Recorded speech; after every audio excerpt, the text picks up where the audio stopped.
હા જી નમસ્કાર મિત્રો, માનસી ડીગ્રાફ આજે તમારા માટે લઈને આવી છે પડદામાં એકદમ જોરદાર ખજાનો મારી પોતાની પ્રોડક્ટ છે.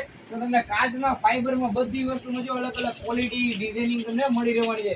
એકદમ મસ્ત જો રિંગ વાળો પડદો છે, આપણો સ્પેશિયલ આખો ભરચક નમૂનો છે. એકદમ સાઈડમાં જો તમારે ક્રોસ કરવી હોય, સાઈડમાં શાક નાખવી હોય, આમાં બ્લુ કલર બનાવો, પિંક કલર બનાવો, બધું બની જશે મિત્રો. મારી પોતાની પ્રોડક્ટ છે, નાની મોટી બધી સાઈઝ બની જશે. 3 ફૂટથી 5 ફૂટ 10 ફૂટ બધી સાઈઝ બની રહેવાની છે. એમાં એકદમ મસ્ત જો લુકમાં બધી અલગ અલગ ડિઝાઇનિંગમાં સાથે બીજા પડદા મળી રહેવાના છે. જો વ્હાઈટમાં છે અને અલગ અલગ જો દોરાથી પોરવવું હોય, વાયરથી પોરવવું હોય કે આપણે સ્ટીલના તારથી પોરવું, બધી વસ્તુથી પોરવાઈ જવાનું છે મિત્રો. મારું પોતાનું પ્રોડક્શન છે. કોઈ પણ જગ્યાએ તમારે ઓલ ઇન્ડિયા ડિલિવરી જોતી હોય તો મળી રહેશે. એ પણ તૂટ્યા વગર પહોંચી જવાનું છે. એકદમ મસ્ત જો ડિઝાઇનિંગ આપણે બનાવેલી છે, નવી નવી જોરદાર ડિઝાઇનિંગ આવી જ જોવા માટે અમને ફોલો શેર ને સબસ્ક્રાઇબ કરીને અત્યારે પડદાના દરેક સામાનમાં દીકરીને દેવા માટે જો લઈ જવાનું હોય તો 10% બાદ મળશે. જોઈ લ્યો આખો આપણો ડિસ્પ્લે બધે